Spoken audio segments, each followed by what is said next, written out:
Let's turn to another election-related topic, the U.S. Senate race, of course, which you considered getting into again this year. You ultimately did not, but that race seems to be heating up. Are you also confident that Republicans will retake that seat next year?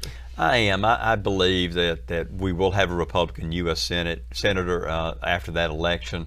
I think, we may not even know all the names that are in it at this point, but I am very confident Republicans will bring back that seat. A lot of folks have looked to 2017, called Democrat Doug Jones's election a fluke.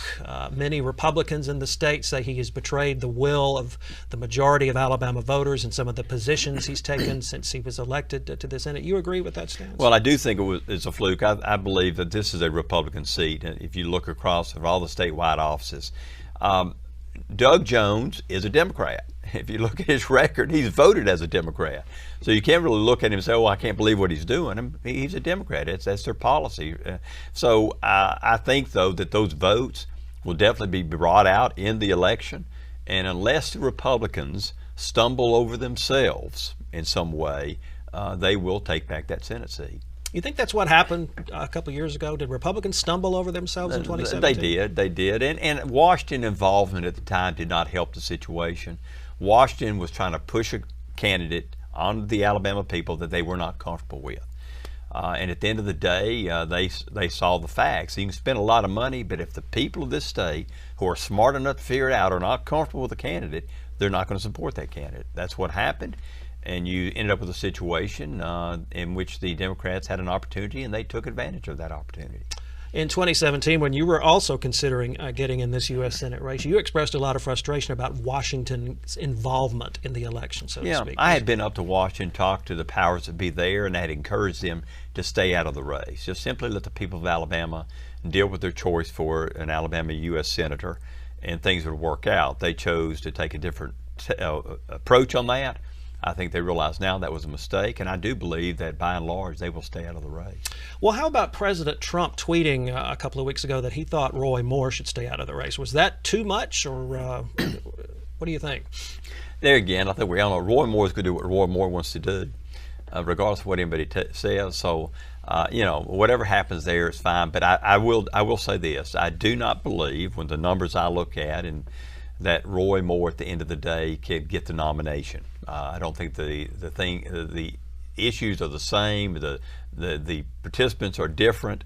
I really believe, as I said, unless something really unusual happens, I do not believe Roy Moore will secure the primary or be successful in the primary.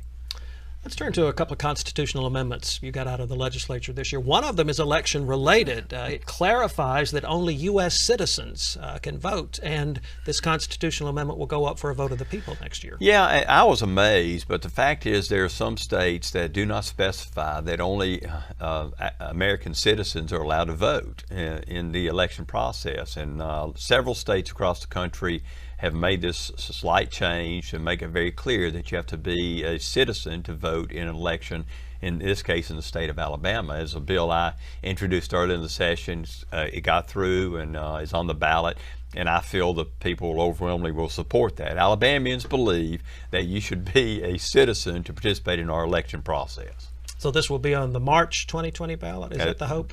I believe this one may be on the general election ballot. I think it is on the general election. You think Alabamians will embrace it? Oh, absolutely. Yeah. Is this an issue here in Alabama, as you can see it, where illegals might be voting? Or are we just clarifying our position here? Alabama has for some time made it very clear, tried to make it very clear to the federal government what it thinks about immigration reform, immigration policy. We understand many of these are federal decisions, but I think it's important that Alabamians express to the federal government the way they feel. This, among other things, is expressing to the federal government and the powers that be that we believe American citizens should be voting, period. A lot on the line in the 2020 election, of course, the presidential race notwithstanding, but also the U.S. Senate race we mentioned. So you think that's going to drive even greater numbers to the polls in 2020 here in Alabama? I do believe, I think Trump's extremely popular. There's no doubt he will drive people to the polls. I think amendments such as the one we just talked about, make sure you're a citizen of this country before you can vote. Those things are important to Alabamians. It will bring them to the polls. And you could say it brings them to the polls from both sides. But I can tell you those are strong Republican issues. Where the U.S. Senate race is concerned, before we completely leave the election arena, you mentioned a while ago that you didn't think Roy Moore could win the nomination for U.S. Senate. You think that's because of his polarizing nature, or what direction are you coming from there? Well, Roy Moore has a base that it's pretty much his base. If you look at past elections, he secures that base.